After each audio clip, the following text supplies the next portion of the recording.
Remember back in 2021 when Mark Zuckerberg changed Facebook's name to Meta and promised us all a digital utopia? 4 years later, I have to ask, where exactly is this metaverse we're all promised? The tech world hyped the metaverse as our inevitable digital future, a place where we'd work, play, and connect in fully immersive virtual worlds. But in 2025, the reality looks a lot different. Today, I'm diving into what's actually happening with the metaverse. Not the hype, but the genuine progress, setbacks, and where we're actually headed. If you've been wondering the same, or you just love insightful tech videos here on YouTube, make sure to subscribe and hit the notification bell to know when next we upload a video. In this video, we'll cover first, what the metaverse was supposed to be versus what it actually is. Then, which metaverse projects have quietly succeeded while others have failed. Next, surprising industries where metaverse technology is genuinely transforming how we work and live. Then, finally, I'll explore my prediction for where we're actually headed in the next years to come. Whether you're invested in digital real estate or you've never even put on a VR headset, this exploration will help you understand one of tech's most overpromised but still potentially revolutionary developments. When Facebook rebranded to Meta in October 2021, Mark Zuckerberg painted a picture of interconnected virtual worlds where we'd attend meetings as avatars, hang out with friends across the globe, and essentially live digital second lives. Meta alone has invested over $50 billion in making this vision a reality. But here's where we need some perspective. The concept of metaverse isn't new. The term was coined by Neil Stephenson in his 1992 novel Snow Crash. Games like Second Life, Roblox, and maybe The Sims have offered metaverse-like experiences for years before anyone used the term in front of investors. What's changed is the technology. When I first tried VR back in 2019, it was clunky, limited, and although it was pretty new to me, it still felt unfinished. Today's devices are lighter, more powerful, and far more comfortable for extended use. The Meta Quest 3 and Apple Vision Pro have dramatically improved the hardware side of the equation. But hardware was never the biggest problem to the metaverse. The real challenges have been more fundamental, creating compelling reasons for everyday people to spend time in virtual worlds, solving the interoperability problem between different platforms, and addressing legitimate concerns about privacy, accessibility, and digital division.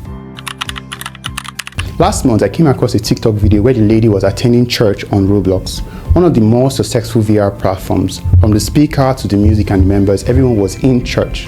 I admit I would frequently get distracted to check my phone, but the virtual world wasn't quite compelling enough to keep me fully immersed. And that points to an important reality. Instead of one unified metaverse, what we have in 2025 is a fragmented landscape of virtual spaces, each serving different purposes with varying levels of success. Let's break down who's winning and who's losing. First, the quiet winners. Roblox has grown to over 300 million monthly users, with a robust creator economy and partnership with major brands. Fortnite continues to evolve beyond gaming into a social platform, hosting virtual concerts and film screenings. Decentraland and The Sandbox have found sustainable niches in the crypto community, though at a much smaller scale than originally anticipated. And the struggling giant we have, Meta's Horizons World, which despite massive investments still hasn't crossed the 1 million regular active users mark. And Microsoft Mesh, which is useful for specific enterprise applications but hasn't revolutionized the workforce as projected. The most successful metaverse platforms in 2025 are those that didn't try to reinvent how we live, but instead focus on enhancing specific activities we already enjoy: gaming, social connection, and entertainment. One unexpected development has been the rise of lightweight metaverse experiences. The Apple Vision Pro and Ray-Ban Meta AI glasses have shown that people prefer digital enhancement to their physical reality rather than escaping into entirely virtual ones. Here's where the metaverse story gets really interesting and where my perspective has completely changed over the past year. While consumer adoption of the full metaverse platforms has been slower than expected, specific applications of the metaverse technology are quietly revolutionizing industries in ways that don't make headlines but are genuinely transformative. Take healthcare, for instance. Surgeons at major hospitals have started practicing complex procedures in virtual reality before operating on actual patients. A study published by the Safety Science Journal in 2023 found that surgeons trained in VR made 40% fewer errors when performing the same procedures in real life. Or consider education. Remember how difficult it was to engage students during remote learning in the pandemic? Now, universities like Stanford and MIT are using shared virtual classrooms where students can manipulate 3D molecular structures together or walk through historical recreations in ancient Rome. The manufacturing sector perhaps has seen the most practical benefits. Companies like Boeing and Toyota have implemented digital twin technology, creating metaverse replicas of their factories where they can test, process, and change things virtually before implementing them physically. These examples represent the metaverse at its best, not as an escape from reality, but as a tool that enhances our capabilities in the real world.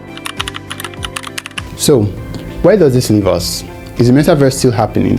Yes, but not exactly in the way it was initially sold. Instead of a single unified digital universe replacing our physical reality, we're seeing the emergence of purpose-built virtual spaces that solve specific problems and enhance particular experiences.